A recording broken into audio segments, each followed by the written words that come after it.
ஸ்தோத்திரம். ஏசாயாவின் புத்தகம் 43ஆம் அதிகாரம் 19வது வசனம். இதோ நான் புதிய காரியத்தை செய்கிறேன், இப்பொழுதே அது தோன்றும், நீங்கள் அதை அறியீர்களா? நான் வனாந்தரத்திலே வழியையும் அவாந்தர வெளியிலே ஆறுகளையும் உண்டாக்குவேன். ஜெபிப்போம். எங்கள் அன்பின் பரலோக பிதாவே, இந்த அருமையான வார்த்தையை உடைய திருக்கரங்களிலே நாங்கள் தருகிறோம். இந்த வார்த்தையை ஆசீர்வதியும். இந்த வார்த்தையின் மூலமாக கர்த்தாவே உடைய பிள்ளைகளோடு பேசும். உடைய பிள்ளைகளுக்கு இந்த வார்த்தை ஆசீர்வாதமாக இருக்க நாங்கள் ஜெபிக்கிறோம். எல்லா தடைகளையும் மாற்றி போடும். இயேசு கிறிஸ்துவின் நாமத்தில் நல்ல பிதாவே, ஆமென். அருமையான தேவனுடைய பிள்ளைகளே, கர்த்தர் சொல்லுகிறார், நான் புதிய காரியத்தை செய்கிறேன், இப்பொழுதே அது தோன்றும், நீங்கள் இதை அறியீர்களா? அப்படின்னா அந்த வார்த்தையில் ஒரு முக்கியத்துவம் இருக்குன்னு தெரியுமா? உங்களுக்கு தெரியாதா இதெல்லாம் அப்படின்னு கேட்கிறார் ஆண்டவர், இல்லையா? அப்படின்னா என்ன அர்த்தம்? நம்முடைய ஆண்டவர் யார் என்பதை நம்ம அறிந்திருக்க வேண்டும். நம்முடைய ஆண்டவர் எப்படிப்பட்ட வல்லமை உடையவர் என்பதை நம்ம அறிந்திருக்க வேண்டும். அதுதான் இன்னைக்கு நிறைய நம்முடைய வாழ்க்கையில குறைவாக இருக்கிறது. நம்மளே தான் எல்லாம் செய்யணும் அப்படின்னு நம்ம நினைச்சிட்டு, ஐயோ இது முடியாதே அது முடியாதேன்னு நினைக்கிறோம். ஆனா இது கர்த்தரால முடியும் அப்படின்னு நம்ம விசுவாசித்தா கர்த்தர் நிச்சயமா செய்து முடிப்பார். அல்லேலூயா. மார்க் 10ஆம் அதிகாரம் 27வது வசனம் சொல்லுகிறது, மனுஷனால் இது கூடாததுதான், தேவனால் இது கூடாதது இல்லை. ஆமென். அப்போ நம்முடைய வாழ்க்கையில கர்த்தருடைய பிள்ளைகளே, இதெல்லாம் முடியாதுங்க, இதெல்லாம் இதுவரைக்கும் நடந்ததே இல்லை, இது இப்படிதான் முந்தி நடந்திருக்கு, அதனால இப்படிதான் இது நடக்க போகுது என்று நம்ம நினைக்கிறதை விட ஆண்டவர் கேட்கிறார், இது உங்களுக்கு தெரியாதா என்று கேட்கிறார். நீங்கள் இதை அறியவில்லையா என்று கேட்கிறார். நீங்கள் இதை மறந்து விட்டீர்களா என்று கேட்கிறார். கர்த்தருடைய பிள்ளைகளே, கடந்த நாட்களிலே கர்த்தர் நமக்கு செய்த நன்மைகளை கொஞ்சம் நினைத்து பார்ப்போம் என்றால், இம்மட்டும் நடத்தினவர் இனியும் நடத்த வல்லவர் என்று விசுவாசித்து அவருக்கு நன்றி செலுத்த முடியும். அல்லேலூயா. காரணம், இந்த வார்த்தையை சொல்லுகிறவர் யார் என்பதை குறித்து முன்பு உள்ள சில வசனங்களை வாசிக்க போகிறோம். ஓகே, 15வது வசனம் தொடங்கி வாசிக்கும் பொழுது அந்த அதிகாரத்தில் ஆண்டவர் சொல்கிறார், நானே நானே உங்கள் பரிசுத்தராகிய கர்த்தரும் இஸ்ரவேலின் சிருஷ்டிகரும் உங்கள் ராஜாவும் ஆனவர். ஒரு அல்லேலூயா சொல்லுவோமா? அல்லேலூயா. இந்த வார்த்தையை சொன்னது யாரு? இதை நீங்க அறியீர்களா என்று கேட்டது யாரு? இந்த ஊழியக்காரன் சொல்லல, உங்கள் பரிசுத்தராகிய கர்த்தரும் இஸ்ரவேலின் சிருஷ்டிகரும் உங்கள் ராஜாவுமானவர். விசுவாசிக்கிற வரலையா சொல்லுங்க. கர்த்தருடைய பிள்ளைகளே, நம்முடைய தேவன் அவர் இஸ்ரவேலின் தேவனாயிருக்கிறார். அவர் உங்களுடைய பரிசுத்தராயிருக்கிறார். இந்த உலகத்தில் He is a holy God. He has no blemish in him, and nobody can pinpoint and say anything against him. Such a wonderful God he is. Hallelujah. We need to understand our God is not an ordinary God with a lowercase g, but he is the Almighty God. Hallelujah. அவர் பரிசுத்தருங்க. அவர் பரிசுத்தர். பரிசுத்தர் என்று சொன்னால் என்ன அர்த்தம்? அவரிடத்தில் யார் ஒரு குற்றத்தை சொல்லி உனக்கு இந்த தகுதி இல்லைன்னு சொல்ல முடியாது. அல்லேலூயா. ஒரு சகோதரன் போய் சொன்னார்னா, என்னங்க நீங்க ரொம்ப யோக்கியமா, நீங்க என்ன கரெக்டா சொன்னீங்க, நீங்க வக்கராத்துக்கு வந்திருக்கீங்களே, நீங்க அவங்களுக்காக சிபாரிசுக்கு வந்திருக்கீங்களே, நீங்க எந்த விதத்தில் நீங்க தகுதி படைத்தவர்கள் என்று மனிதர்களை குறித்து பிற மனிதர்கள் கேட்கலாம். ஆனால் நம்முடைய தேவன் முதலாவது யாரு? அவர் பரிசுத்த தேவன். அவர் குற்றமற்றவர், அவர் பாவம் அறியாதவர், அவர் தவறு செய்யாதவர். தேவனுடைய பிள்ளைகளுடைய எந்த குற்றத்தையுமே அவர் மனதில் வைத்துக் கொள்ளாதபடிக்கு அவர் எல்லாவற்றையும் மன்னிக்கிற ஒரு தேவன். அல்லேலூயா. கடந்த நாட்களில் 2 கொரிந்தியர் பைபிள் ஸ்டடி படிச்சுட்டு இருக்கிறோம். நீங்க படிக்காதவங்க தயவு செய்து ஜாயின் பண்ணிக்கொள்ளுங்க. அந்த இடத்துல ஆண்டவருடைய வார்த்தை சொல்கிறது, நீங்கள் மன்னிக்காவிட்டால், அவர் குற்றத்தை மன்னிக்கிறவர்னு சொன்னதுனால அந்த வார்த்தைக்கு வரேன், நீங்கள் மன்னிக்காவிட்டால் சாத்தானுக்கு இடம் கொடுக்கிறீர்கள், சாத்தானுடைய தந்திரம் உங்களுக்கு தெரியும் அல்லவா என்று வேதம் சொல்கிறது. அப்ப நம்முடைய வாழ்க்கையில ஆண்டவராகிய தேவன் நம்மை மன்னிக்கிறவர். அவர் தாங்க பரிசுத்தர். அல்லேலூயா. மனிதர்கள் சொல்வார்கள், மன்னிக்கிறவன் மனிதன், மறக்கிறவன் மகாத்மா அப்படின்னு சொல்லுவாங்க. பைபிள் அதெல்லாம் சொல்லலை. உலகத்தில் உள்ள மக்கள் சொல்லுவாங்க, தேவனுடைய பிள்ளைகளே, உலகத்தில் உள்ள மக்களே சொல்றாங்க மன்னிக்கிறவன் மனிதன் அப்படின்னு சொல்றாங்க. இப்போ நம்மெல்லாம் இந்த ஆண்டவரை பார்க்கும் பொழுது உங்கள் பரிசுத்தராகிய கர்த்தர், ஹல்லேலூயா. இரண்டாவது, இஸ்ரவேலின் சிருஷ்டிகர், ஹல்லேலூயா. உங்களையும் என்னையும் சிருஷ்டித்த சர்வ வல்லமையுள்ள தேவன். உங்க பிள்ளைய நீங்க உருவாக்கின, உங்களை பிள்ளைய நீங்க பெற்ற பின்பு அந்த பிள்ளையுடைய கஷ்டத்தை நீங்கள் பார்த்து கொண்டு தனிமையா செயல்படாமல் இருப்பீர்களா? உங்கள் பிள்ளையுடைய வேண்டுதல்களை நாற்பங்களை அறிந்து கொண்டும் நீங்கள் எந்த விதத்திலும் செயல்படாமல் நீங்கள் இருப்பீர்களா? ஆண்டவர் சொல்கிறார், உங்கள் சிருஷ்டிகர் நானே இஸ்ரவேலின் சிருஷ்டிகர். உங்களை சிருஷ்டித்த தேவன், உங்களுடைய தேவைகளை அறிந்த தேவன், உங்களுடைய நிலைமைகளை அறிந்த தேவன், உங்களுடைய எதிர்காலத்தை குறித்து நான் வைத்திருக்கிற திட்டத்தை நான் அறிந்திருக்கிறேன். நீங்கள் எதிர்பார்க்கிற நன்மைகளை உங்களுக்கு கொடுக்கும்படிக்கு உங்கள் பேரில் நான் கொண்டிருக்கிற நினைவுகளை அறிவேன். அவைகள் தீமைக்கு அல்ல, அவைகள் சமாதானத்திற்கு ஏதுவான நினைவுகளே.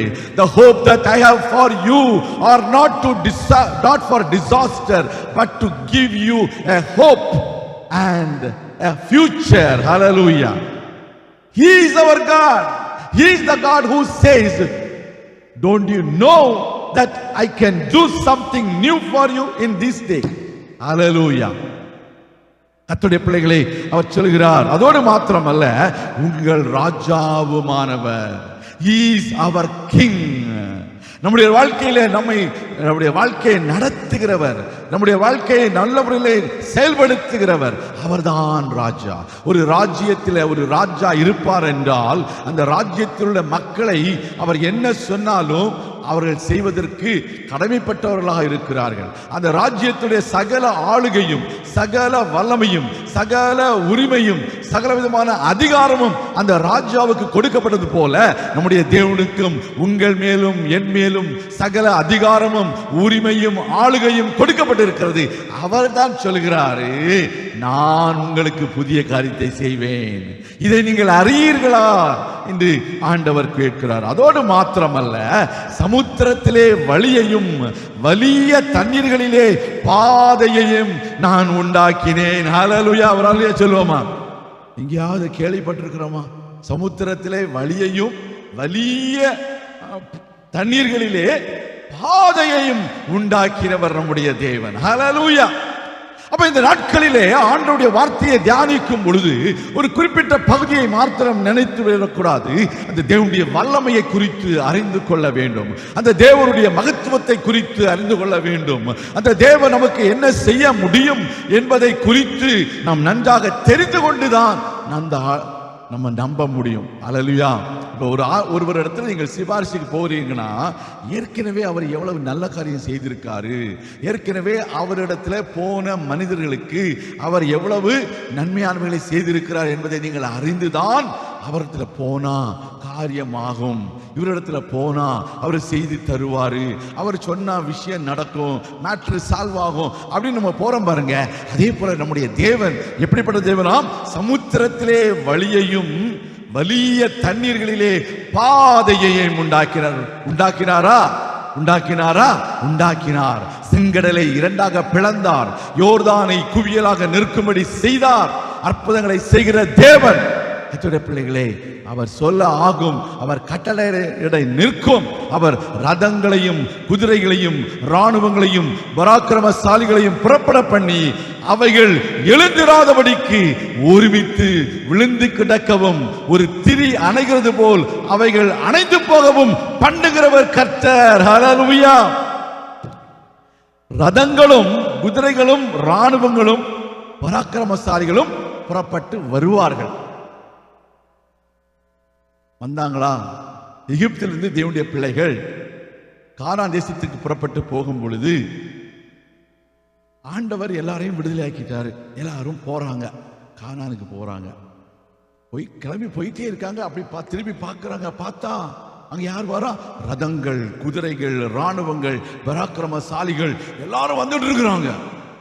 அதோட பிள்ளைகளே, அவங்க வந்தாலும், உங்களை பின்தொடர்ந்து சத்துரு தொடர்ந்து வந்தாலும் உங்களை மோதடிக்க பிசாசு தொடர்ந்து வந்தாலும் அவர்களை எழுந்திராதபடிக்கு ஒருமித்து விழுந்து கடக்க பண்ணுகிறவர் நம்முடைய ஆண்டவர். விசுவாசிக்கிறவர் ஹல்லேலூயா சொல்லுங்க. இன்றைக்கு உங்களுக்கு விரோதமாக கூட்டம் கூடி வரலாம், சத்துருக்கள் வரலாம், ராணுவங்கள் வரலாம், ரதங்கள், குதிரைகள், பராக்கிரமசாலிகள் வரலாம். ஆனால் அவர்கள் எழுந்து விடாதபடிக்கு அவர்களை விழுந்து கிடக்க பண்ணுகிற ஒரு தேவன் சொல்லுகிறார்.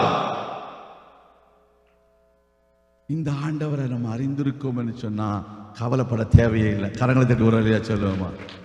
ஆண்டவர் தேவனுடைய பிள்ளைகளே, பார்வோனையும் அவன் சேனையையும் அவர் கடலிலே அமிழ்த்து போட்ட தேவன். ஹல்லேலூயா.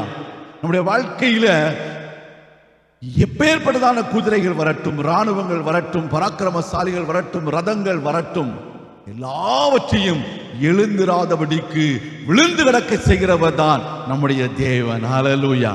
நம்ம என்ன நினைக்கிறோம்? ஐயோ வரான் வரான் பாரு, ஐயோ பாரு பெரிய பட்டாளமே வருது, பெரிய ராணுவமே வருது, பாரு குதிரை வருது, ரதம் வருது, வரட்டும் வரட்டும் வந்து பார்க்கட்டும் அப்படி சொல்லுங்க. ஒரு ஆளியா சொல்லுங்க.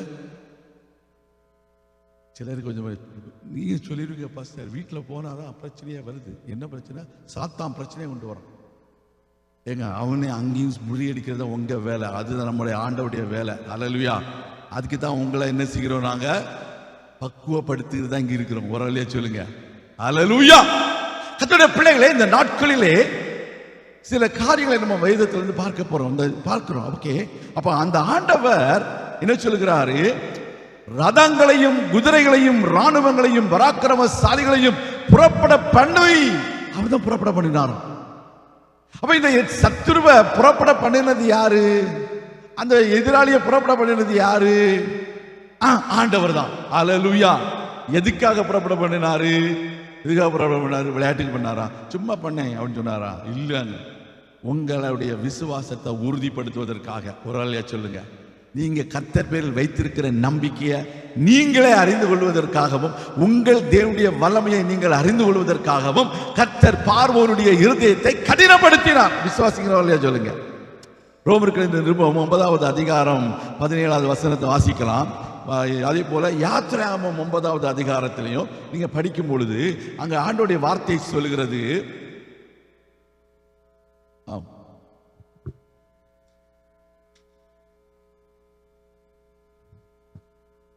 ஸ்தோத்திரம். 17வது வசனம், மேலும் என்னுடைய வல்லமையை உன்னிடத்தில் காண்பிக்கும்படியாகவும் என்னுடைய நாமம் பூமியில் எங்கும் பிரஸ்தாபமாகும்படியாகவும் உன்னை நிலைநிறுத்தினேன் என்று பார்வோனுடனே சொன்னதாக வேதத்தில் சொல்லியிருக்கிறது. ஹல்லேலூயா. பார்வோனை எதற்காக கர்த்தர் நிலை நிறுத்தினார்?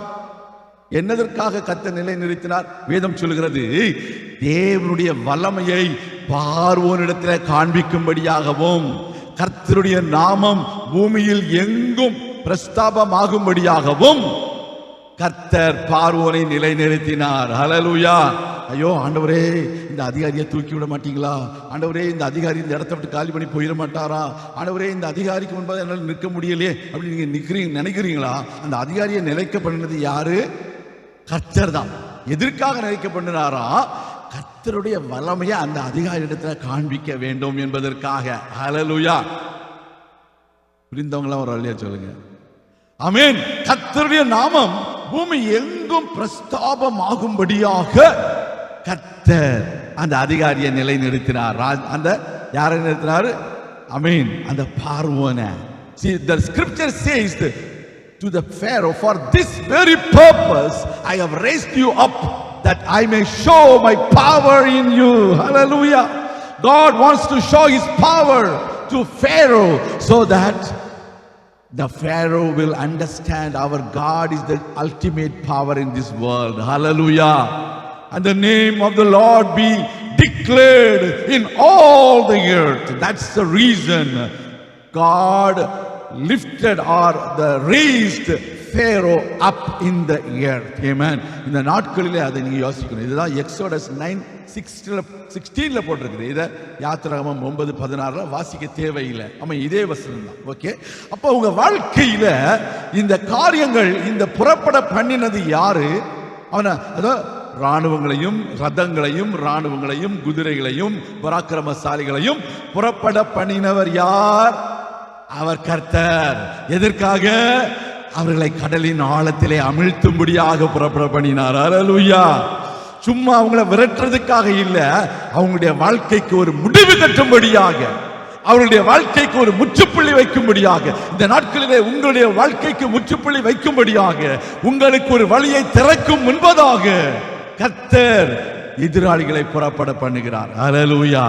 சத்துருக்களை புறப்பட பண்ணுகிறார். உங்களுக்கு விரோதமான பார்வோன்களை புறப்பட பண்ணுகிறார். ஆனால் நிச்சயமாக தெரியும், எனக்கு தெரியும், உங்களுக்கு தெரியும், என்னுடைய வார்த்தையின் அடிப்படையில் சொல்கிறேன், எப்பேற்பட்ட பார்வோன் உங்களுக்கு விரோதமாக எழும்பி வந்தாலும் அவர்களை புறப்பட பண்ணின தேவன் அவனை கடலின் ஆழத்திலே அமிழச் செய்கிறவர். அவர் அவர் அவர் என்ன செய்ய போகிறார்? நம்முடைய வாழ்க்கையில அற்புத அடையாளங்களை செய்ய போகிறார். அல்லேலூயா. காரணம் என்ன? நம்மலாம் ரொம்ப நல்லவங்கண்ணா, நம்மலாம் ரொம்ப நல்லவங்களா, நம்மலாம் ரொம்ப பரிசுத்தம் இல்லைங்க. அவர் பரிசுத்தர், அவர் இஸ்ரவேலின் ராஜா, அவர் உங்களை என்னை சிருஷ்டித்தவர். அதற்காக தான் செய்யறாருங்க. ஒரு ஆளையா சொல்லுங்க. நாம் பாவிகளா இருக்கையில் அவர் தம்முடைய சொந்த குமாரன் என்றும் பாராமல் அவரையே நமக்காக ஒப்பு கொடுத்தவர். அவரோடு கூட மற்ற எல்லாவற்றையும் அருளாதிருப்பது எப்படி? ஆமென். ரோமர் 8வது அதிகாரத்தில் வாசிக்கிறோம். இன்றைக்கு நம்ம நினைக்கிறோம் நம்மெல்லாம் ரொம்ப பரிசுத்தவானும், நாங்கள்லாம் ரொம்ப நல்லவங்களும், மற்றவங்களை விட நாங்கள் ரொம்ப மேலும் அப்படின்னு நினைச்சிட்டு இருக்கிறோம். இல்லை, இன்னைக்கு கர்த்தர் நம்மளை நினைத்ததுனால நம்மளை ஆசீர்வதிக்கிறார். விசுவாசிக்கிறோம் இல்லையா சொல்லுங்க? Because he remembers us, because he is mindful of us, he blesses us. It is not because of our worthiness, it is not because of our holiness, it is not because of our virtuousness, it is because of his grace. Hallelujah. சொல்லமா? ஆராதனையில் இன்னைக்கு பார்த்தீங்கன்னா அந்த வாலிப பிள்ளைங்க பண்ணாங்க எல்லாமே grace grace grace grace. Tania grace பண்ணாங்க. ஒரு ஆளியா சொல்லுவோமா? ஹல்லேலூயா. எல்லாமே கிருபை, எல்லாம் நம்முடைய கிருபை. அது முதல்ல ஸ்டார்டிங்ல சொன்னாங்க, தகுதி இல்லாத நமக்கு ஆண்டவர் கொடுக்கிற ஆசீர்வாதம் தான் கிருபை அப்படின்னு ஸ்டார்டிங்ல சொன்னாங்க. நீங்க கேட்டீங்களா? எத்தனை பேர் கவனிச்சிங்களா தெரியல. கர்த்தருடைய பிள்ளைகளே, இன்றைக்கு ஆண்டவர் நம்மை நினைத்திருக்கிறார், நம்மை ஆசீர்வதிப்பார். நம்முடைய மேன்மையோ நம்முடைய சுய தகுதியோ அல்ல, அவருடைய கிருபை. அதனால தான் இன்னைக்கு நம்ம இங்க நிற்க முடிகிறது. ஆமென். அந்த ரோமர்கள் 2 கொரிந்தியர் 3வது அதிகாரத்தில் 6வது வசனம் நினைக்கிறேன், எங்கள் தகுதி எல்லாம் தேவனால் உண்டாயிருக்கிறது, எங்களாலே ஏதாகிலும் எங்களால் ஏதாகிலும் ஆகும் என்பது போல ஒன்றை யோசிக்கிறதற்கு நாங்கள் எங்களாலே தகுதியானவர்கள் அல்ல. ஆமென். எங்களுடைய தகுதி தேவனால் உண்டாயிருக்கிறது. Not we are sufficient of ourselves to think of anything as being from ourselves, but our sufficiency. தமிழ்ல தகுதி என்று ஆங்கிலத்தில் sufficiency என்று சொல்லப்படுகிறது. கொஞ்சம் வித்தியாசம் இருக்கு. ஆனால் தகுதி தமிழ்ல தான் கரெக்டான கிரீக் டிரான்ஸ்லேஷன். ஸோ கர்த்தருடைய பிள்ளைகளே, நம்முடைய தகுதி எல்லாம் தேவனால் உண்டாயிருக்கிறது. ஹல்லேலூயா. அதனால நான் சொல்லுகிறேன், அவர் யாரு? அவர் பரிசுத்தர், அவர் சிருஷ்டிகர், அவர் ராஜா, அவர் தண்ணீர்களே பாதையை உண்டாக்கினவர், வழியை உண்டாக்கினவர். வலிய தண்ணீர்களை என்ன உண்டாக்கினாரு? தண்ணீர் வருகிறது. ஆமீன். அப்போ கர்த்தர் அப்படிப்பட்ட ஒரு ஆண்டவர் இன்னைக்கு சொல்லுகிறாரு, இதை நீங்கள் அறியீர்களா? ஹல்லேலூயா. பக்கத்தில் உள்ளவங்களை பார்த்து சொல்லுங்க, உங்களுக்கு தெரியாதா கர்த்தர் இப்படிலாம் செய்வார்னு தெரியாதா? ஹல்லேலூயா. கர்த்தருடைய பிள்ளைகளே, சமுத்திரத்திலே வழியையும் வலிய தண்ணீர்களிலே பாதையையும் அவர் உண்டாக்குகிற தேவன். சமுத்திரத்திலே அவர் வழி உண்டாக்குகிறவர். வலிய தண்ணீர்களிலே பாதையை உண்டாக்குகிற தேவன் நம்முடைய தேவன். அவர் சொல்கிறார், முந்தினவைகளை நினைக்க வேண்டாம், பூர்வமானவைகளை சிந்திக்க வேண்டாம். இதுதான் ஒரு மிஸ்டேக் நம்ம கிட்ட. என்ன தெரியுமா? எப்போ பார்த்தாலும் முந்தி இப்படிதான் நடந்துச்சுங்க, முந்தியும் இப்படிதான் நடந்தது, அப்பவும் இப்படிதான் நடந்தது, அப்படிதான் இனியும் நடக்க போகுது அப்படின்னு நம்மளே என்ன செய்கிறோம்? நம்ம ஃபியூச்சரை நம்மளே எழுதி வச்சிருவோம். ஆமாம், முந்தி இப்படிதான் ரிஜெக்ட் ஆயிடுச்சு, இது இப்பவும் ரிஜெக்ட் ஆகும் அப்படின்னு நம்ம என்ன செய்வோம், அது எனக்கு முந்தையே தெரியும். எப்படி சொல்லுவோம், அது முடிஞ்சு நடந்தவன சொல்லுவோம், நம்மளுக்கு எனக்கு முந்தையே தெரியும். அப்போ எதுக்குங்க ஜபிக்கணும்? தேவையில்லை. ஏற்கனவே உங்களுக்கு தெரியும்ல விஷயம் என்ன நடக்க போகுதுன்னு. அப்போ எதுக்கு நம்ம ஜபிக்கிறோம்? அப்போ நம்முடைய அவிசுவாசம், நம்முடைய சந்தேகம், ஆண்டவர் மேல நமக்கு என்ன இல்லை, ஒரு நம்பிக்கை இல்லை. அப்படி நம்பிக்கை இல்லாம நம்ம விசுவாசித்தா அது விசுவாசம் கிடையாது, அது அவம நம்பிக்கை. அல்லேலூயா. அப்போ ஆண்டவர் என்ன சொல்கிறாரு, எபிரேயர் 11வது அதிகாரம் 6வது வசனத்துல, விசுவாசம் இல்லாமல் தேவனுக்கு பிரியமாயிருப்பது கூடாத காரியம். விசுவாசிக்கிற எப்படி விசுவாசிக்கணும்? தேவன் ஒருவர் உண்டென்றும் அவரை தேடுகிறவர்களுக்கு வாசிக்கமா. ஏனென்றால் தேவனிடத்தில் சேருகிறவன் அவர் உண்டென்றும் அவர் தம்மை தேடுகிறவர்களுக்கு பலன் அளிக்கிறவர் என்றும் விசுவாசிக்கிறார். தம்மை தேடுகிறவர்களுக்கு பலன் அளிக்கிறவர். விசுவாசிக்கிறவர்களா சொல்லுங்க. அல்லேலூயா. தம்மை தேடுகிறவர்களுக்கு பலன் அளிக்கிறவர் நம்முடைய தேவன். அதுதான் இன்னைக்கு நமக்கு, இதுதான் ஃபவுண்டேஷன். மெசேஜ் இனிமே தான் இருக்கு. அது உங்களுக்கு தெரியாத மெசேஜ் தான் கிடையாது, தெரிஞ்ச மெசேஜ் தான் சொல்ல போறேன். ஆனால் என்ன சொல்ல வரேன், முதலாவது உள்ளத்தை ப்ரிப்பேர் பண்ணணும் வசனத்தை ஏற்றுக்கொள்வதற்கு. யார் இந்த ஆண்டவர், எப்படிப்பட்டவர், அவர் சொன்னாரா அப்படின்னு நிச்சயமா செய்வார். விசுவாசிங்க இல்லையா சொல்லுங்க. அதுதான் நமக்கு வேணுங்க. இன்னைக்கு நம்ம என்ன நினைக்கிறோம், முந்தினையே நினைச்சிட்டு அது அப்படிதான் நடந்தது, இது இப்படிதான் நடந்தது. எங்க தமிழ்நாட்டில் இந்தியாவில் ஒரு சரித்திரம் இருக்கிறது. இந்தியாவில் ஒரு சரித்திரம் நிறைய இருக்குது. ஒரு சரித்திரத்தில் ஒரு ராஜா இருந்தார். அந்த ராஜா பேரு நீங்க சொல்ல போறீங்க. 17 முறை படையெடுத்தான். 17 முறை படையெடுத்தும் தோல்வி மேல் தோல்வி. கடைசியில் ஜெயிச்சுட்டாராம். அவர் பேர் என்னது?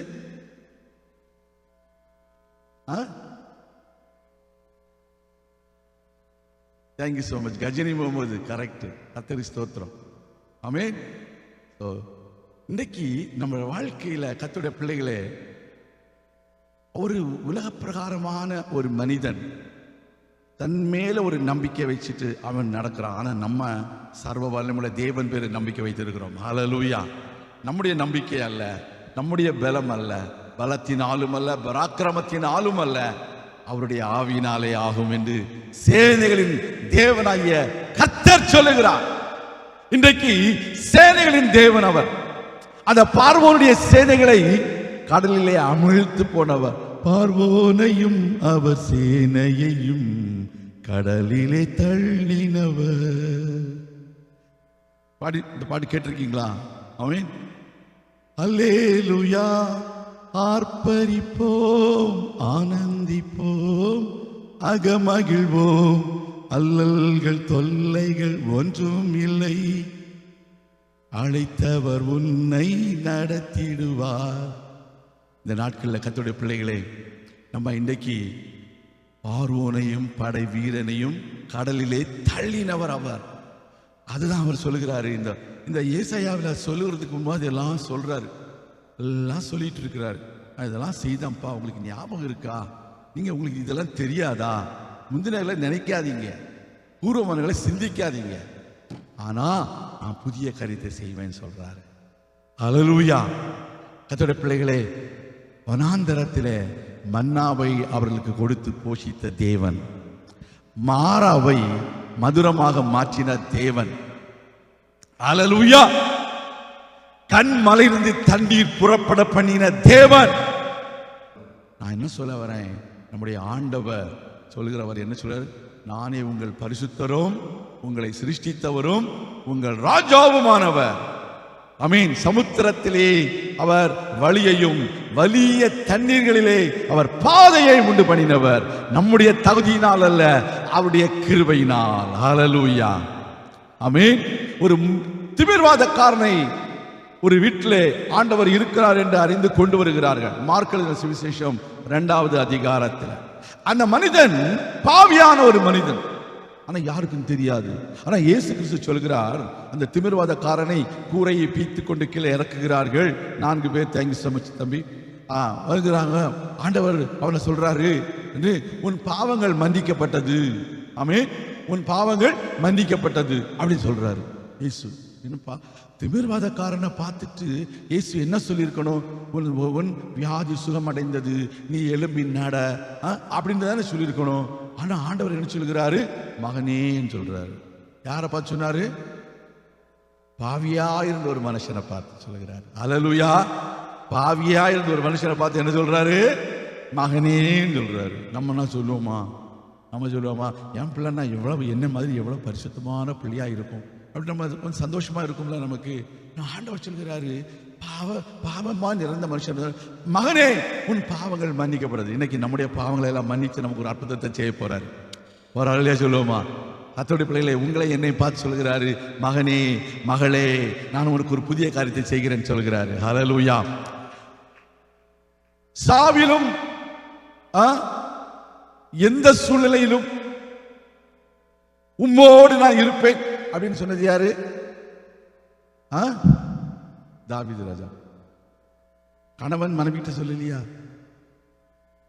அது இருக்கட்டும், பேதுரு சொன்னார், ஆமென், நான் மரித்தாலும் உம்மோட தான் வருவேன் ஆண்டவரே அப்படின்னு சொன்னார். ஆண்டவர் உயிர்த்தெழுந்தார், அவர்களுக்கு தரிசனமானார், நான் உயிரோடு இருக்கிறேன்னு சொல்லிட்டாரு. அடுத்த நாள் எல்லாரும் எங்க கிளம்பிட்டாங்க? எங்க போயிட்டாங்க? மீன் பிடிக்க போயிட்டாங்க. சொல்லுவாங்க தமிழர் பழமொழி சொல்லுவாங்க, என்னது? பிறவி குணம் மாறுமான்னு. பிறவியிலேருந்து மீன் பிடிச்சு பழக்கம் மாறுமா? ஆண்டவர் ஊழியத்துக்கு வா வான்னு சொல்றாரு, கூட்டிட்டு போனாரு. 3.5 வருஷம் ஜாலியா இருந்தாங்க. ஆண்டவர் சாப்பிடாம வேலை செய்யாம சாப்பாடுலாம் கொடுத்தாரு. ஒரு ஆளியா சொல்லுங்க இல்லையா? 5 அப்ப யார்ட்டையாவது 5 அப்பத்தை வாங்குவாரு, விட்டு எல்லாரும் கொடுங்க எல்லாம் சாப்பிடுங்க, நல்லா சாப்பிடுங்க. அப்படி போவாங்க, பெத்தனியா போவாங்க. அந்த மார்த்தாள் அக்கா சொல்லுவாங்க, பாஸ்டர் ஐயா இங்க வாங்க, ஐயா போதகரே வாங்க வாங்கன்னு சொல்லுவாங்க. என்ன சாப்பாடு கிடைக்குவாங்க. அந்த அம்மா கஷ்டப்பட்டு இந்த 12 பேருக்கும் அவருக்கு ஒன்று 13 பேருக்கு சேர்ந்து சாப்பாடை பண்ணி, இந்த வீட்டில் 2 பேர் 2 டிக்கெட்டு, மொத்தம் எத்தனை டிக்கெட்டு? 16 டிக்கெட்டு. எல்லாத்துக்கும் சாப்பாடை போடுவாங்க. ஜாலியாக இருந்தாங்க 3.5 வருஷம். திடீர்னு ஆண்டவர் உயிர்த்தெழுந்தாரு, போயிட்டாரு. டக்குனு என்ன செய்வோம்? வேற நமக்கு பொழப்புக்கு வேற வழி இல்லை, போவோம் மறுபடியும் எங்க போவோம்? மீன் பிடிக்க போவோம் அப்படின்னு இவர் ஒருத்தர் தான் சொன்னார். கூட 6 பேர் குதிச்சுட்டானுங்க. அப்பவும் போய் கேட்டாரு, பிள்ளைகளே புசிக்கிறதுக்கு ஏதாவது உண்டான்னு கேட்டாரு. பின்மாற்றத்தில் போன மக்களையும் பார்த்து சொன்னாரு, என்ன சொன்னாரு? பாவிகளா, நான் உங்களோட எவ்வளவு நன்மையா செய்தேன். உங்களை சாப்பாடுன்னு வேலை செய்யாம சாப்பாடு கொடுத்த 3.5 வருஷம் நீங்க எல்லாம் இப்படி பண்ணிட்டீங்களே, எங்கிட்ட என்னெல்லாம் சத்தியம் பண்ணீங்க, நீ சத்தியம் பண்ணி மறுதளிச்சுட்டு போயிட்டிய, இப்ப மறுபடியும் நீ மீன் பிடிக்க போயிட்டிய, நீ எல்லாம் விளங்குவியா அப்படின்னு அவர் சொல்லல. அவர் என்ன கேட்டாரு? பிள்ளைகளே புசிக்கிறதுக்கு ஏதாவது உண்டா? ஒரு ஆளியா சொல்லுங்க, ஒரு ஆளியா சொல்லுங்க, ஒரு ஆளியா சொல்லுங்க. இன்னைக்கு அந்த பிள்ளைகள் யாராவது இருக்கீங்களா? ஆமென். நாங்கெல்லாம் பின்வாரத்துக்கு போகவே இல்லை பாஸ்டர் அப்படின்னா என்ன அர்த்தம்? பின்னானவர்களை நம்ம என்ன நினைக்கிறோம்? அதான் சொன்னாரு, வசனம் சொல்லுது, முந்தினவைகளை நினைக்க வேண்டாம். ஹல்லேலூயா. முந்தினவைகளை நினைக்கிறது என்னது? பின்மாற்றத்திற்குள்ளே போகிற காரியம். ஐயோ, அந்த காலத்துல நம்ம என்ன ஜாலியா இருந்து வெள்ளிக்கிழமை நைட் ஆனா என்ன பார்ப்போம்? ஜீசஸ் மூவி பார்ப்போம், அப்படித்தானே? உண்மையை சொல்லுங்களேன். இல்ல பாஸ்டர், பின்மாற்றத்தில் இருந்தவன் தான் இன்னைக்கான உண்மை ஆண்டவரை ரட்சித்தார். ஒரு ஆளியா சொல்லுவோமா? ஹல்லேலூயா. அந்த முந்தினவர்களை நினைக்க வேண்டாம். ஹல்லேலூயா. ஸ்தோத்திரம். இன்னொரு வசனம் சொல்லுது, 12வது அதிகாரம் எபிரேயர்கள் நிருபத்தில், மேகம் போன்ற திரளான சாட்சிகள் உங்களை சுற்றி நிற்க. ஹல்லேலூயா. எப்படி? அந்த சாட்சிகள் உங்களை நெருங்கி, மேகம் போன்ற திரளான சாட்சிகள் நம்மை சுற்றி கொண்டிருக்க, அதை கீழே இருந்து பாரமான யாவற்றையும் நம்மை சுற்றி நெருங்கி நிற்கிற. நம்மை சுற்றி நெருங்கி நிற்கிறது என்னது? பாவம். அதெல்லாம் மறந்துடுங்கன்னு சொல்றாரு. ஒரு ஆளியா சொல்லுவான், அந்த முந்தினவைகளை நினைக்க வேண்டாம். ஹல்லேலூயா. ஹல்லேலூயா. நம்ம முந்தினவைகளை சொன்னோம்னா ஏதோ பழைய காலத்தில் நல்ல காரியம் செய்தாலும் இல்லைங்க, நம்ம எத்தனையோ தவறு செய்திருக்கிறோம். அதெல்லாம் நினைக்காதீங்க. அதை நினைச்சு மறுபடியும் ஓடி போயிடாதீங்க, மீன் பிடிக்க போயிடாதீங்க. ஆண்டவர் சொல்லுகிறாரு, நம்மை சுற்றி நெருங்கி நிற்கிற பாவத்தையும் என்ன செய்யணும்? தள்ளிவிட்டு. ஹல்லேலூயா. தள்ளிவிட வேண்டியது ஆமென் நம்முடைய கடமை. யார் தள்ளிவிட போறாரு? இயேசு தள்ளிவிட மாட்டாரு. தள்ளிவிட்டு விசுவாசத்தை துவக்குகிறவரும் முடிக்கிறவருமாக இருக்கிற இயேசுவை நோக்கி நமக்கு நியமித்திருக்கிற ஓட்டத்திலே பொறுமையோட ஓட கடவோம். ஹல்லேலூயா. அப்ப இன்றைக்கு நம்முடைய வாழ்க்கையில முந்தினவைகளை நினைத்து நீங்கள் சோர்ந்து போகாதீங்க. நீங்க பாவி என்று நினைத்தது உண்மைதான், ஆனா பாவங்களை மன்னித்த ஆண்டவர். நீங்கள் பின்மாற்றத்துக்கு போனது உண்மைதான், ஆனா உங்களை பிள்ளைகளை என்று அழைத்து உங்களை தேடி உங்களுக்கு மீன் பொரித்து கொடுத்தவர் நம்முடைய ஆண்டவர், உங்களுடைய தேவைகளை சந்திக்கிறவர். இப்போ இன்னைக்கு நான் என்ன சொல்ல வரேன், ஆண்டவர் அவர் பரிசுத்தர், அவர் சிருஷ்டிகர், அவர் ராஜா, அவர் சமுத்திரத்திலே வழியையும் வலிய தண்ணீர்களிலே பாதையையும் உருவாக்கினவர். அவர் இராணுவங்களையும் ரதங்களையும் குதிரைகளையும் இராணுவங்களையும் பராக்கிரமசாலிகளையும் எழும்ப பண்ணி புறப்பட பண்ணி அவர்களை ஒருமித்து விழுந்து கிடக்க பண்ணினவர். அவர் உங்களுக்கு புதிய காரியத்தை செய்ய போகிறார். அல்லேலூயா. அருமையான தேவனுடைய பிள்ளைகளே, தேவன் உங்களுக்காக வழியை உண்டு பண்ணுகிறவர். இந்த உலகத்துல ஒரு வழி அடையும் பொழுது உங்களுக்காக 7 வழியை உருவாக்குகிற தேவன். இஸ்ரவேல் ஜனங்கள் பெலிஸ்தீயர்களின் தேசத்தின் வழியாய் போனால் அவர்கள் யுத்தத்தினாலே மனமடிவாகி போவார்கள் என்று சொல்லி அவர்களுக்கு லகுவாக யுத்தம் இல்லாமல் தேவன் செங்கடல் வழியாய் அழைத்து சென்றார். அதுவரைக்கும் செங்கடல் 2ஆக பிளந்தது சரித்திரமே இல்லை. ஆனால் தம்முடைய பிள்ளைகளுக்காக எல்லாவற்றையும் இலகுவாக மாற்றும்படிக்கு கர்த்தர் செங்கடலை 2ஆக பிளந்தார். உங்கள் வாழ்க்கையிலும் எப்பேற்பட்ட செங்கடலாக இருந்தாலும் இந்த செங்கடலை 2ஆக பிளந்து உங்களுக்கு ஒரு வழியை உருவாக்கி உங்களை அழைத்து செல்ல வல்லவர். உங்களை ஆசீர்வதிப்பார். நான் உங்களுக்காக ஜெபிக்கிறேன். எங்கள் பரலோக பிதாவே, உடைய பிள்ளைகள் வாழ்க்கையில ஒரு வழி அடையும் பொழுது 7 வழிகளை நீர் திறக்கிற தேவன் என்பதை நாங்கள் அறிந்திருக்கிறோம். கர்த்தாவே, அவர்களை ஆசீர்வதியும். அவர்கள் வாழ்க்கையில மேலான நன்மைகளை செய்தருளும். உம்மாலே கூடாத காரியம் ஒன்றுமே இல்லை. தேவ ஆசீர்வாதமும் தேவனுடைய வழிநடத்துதலும் தேவனுடைய பாதுகாப்பும் உடைய பிள்ளைகள் ஒவ்வொரு பேருடைய வாழ்க்கையிலும் உருவாகட்டும். புதிய வழிகள் திறக்கப்படட்டும். அடைக்கப்பட்ட வாசல்கள் திறக்கப்படுவதாக இயேசு கிறிஸ்துவின் நாமத்தினாலே உடைய பிள்ளைகளுக்கு அற்புதங்கள் நடைபெறட்டும். தேவரீர் கூட இருந்து வழிநடத்தும், பாதுகாத்துக் கொள்ளும். இயேசு கிறிஸ்துவின் நாமத்தில் ஜெபிக்கிறோம் எங்கள் நல்ல பிதாவே, ஆமேன். கர்த்தர் தாமே உங்களை ஆசீர்வதிப்பாராக.